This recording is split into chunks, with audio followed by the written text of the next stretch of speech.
Hello amigos, Luca here. I am going to talk today about this Schecter T Session 5 or T5 session or T Session 5. Let's check it out. I recently upgraded my bass, well, changed my bass pretty much, upgraded if, I think this is pretty much an upgrade. So I got this probably 3 months ago and I've been playing with it almost every day. And there's many interesting things that I found in this bass guitar. It's my first Schecter, by the way, and I really like it. I must say that I really enjoy this bass, and I'm going to give you some experiences that I have in the last 3 months.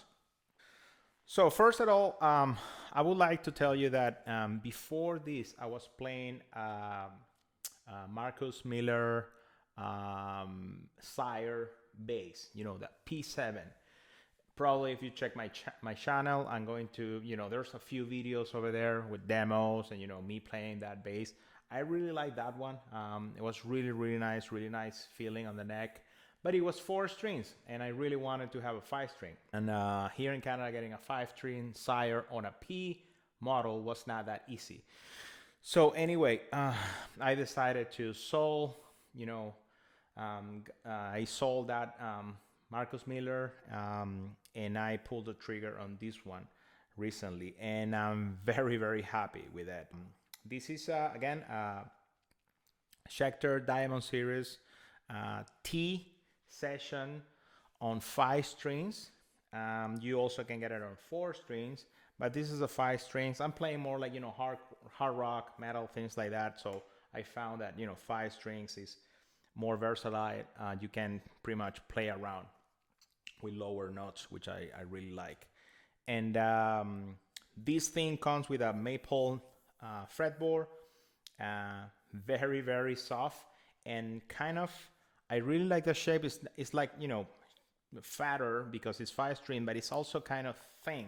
It's really hard to show you here, but it feels like kind of thinner, and I really like that. This is a swamp ash body and comes with ENG active pickups, which in my opinion, they're probably the best pickups I ever tried. In the past, I've been playing bass for, I don't know, probably 25 years, something like that, probably more. Have had multiple basses over my life.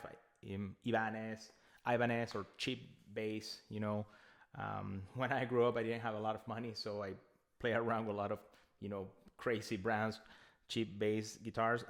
Then Fender. I got probably Fender 4 or 5 strings in the last, I don't know, 4 or 5 years, something like that. Then I got that Sire's Marcus Miller, which I really enjoy, and then this one. This is my latest, bass. And I must say that this is, in my experience, the best bass that I own. I feel that the sound of a P model, after playing with J's, jazz bass guitars, or J bass, how you call it, whatever you want to call it, the P bass, I found that I really enjoy the sound. I don't know why. I think it's, it's like better for the kind of music that I enjoy. But I really like it. Especially like growing up, I remember listening to Duff McKagan from Guns N' Roses, and he loves these, P kind of basses. Well, of course, he plays like Fender. Okay, so I found, I don't want to hit anything with it. I found that this kind of pickups configuration is ideal because on this model, on this setting, you can change pretty much from these two, which is like kind of a lower, beefy, fat sound, these 2 pickups, and then you have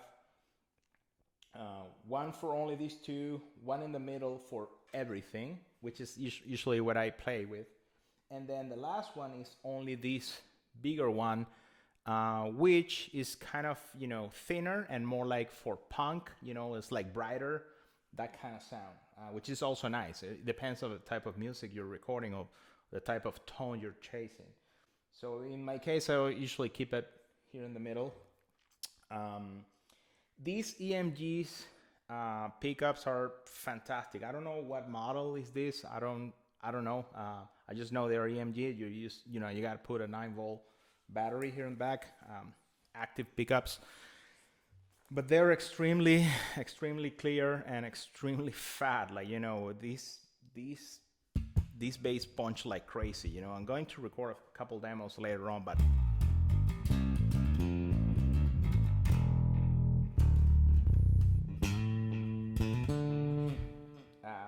fantastic sound.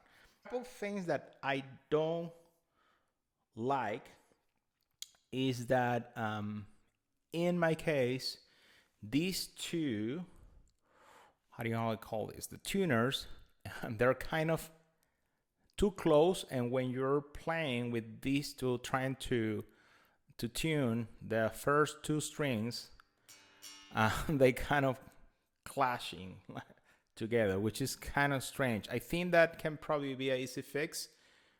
If I, move it around and then just unlock it here on the back. I don't know. I haven't really played around with it. It's not that, in my case, it's not that bad, but I don't know if there was a problem when they installed these tuners when they in the factory.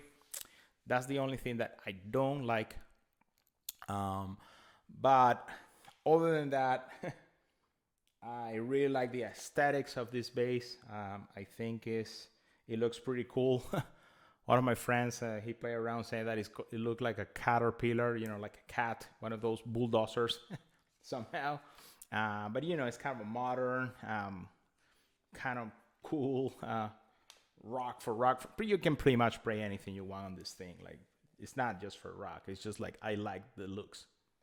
This bass is assembly, I think, in Indonesia. Crafted in South Korea. So this is not Indonesia. This is South Korea. Yeah, pretty cool.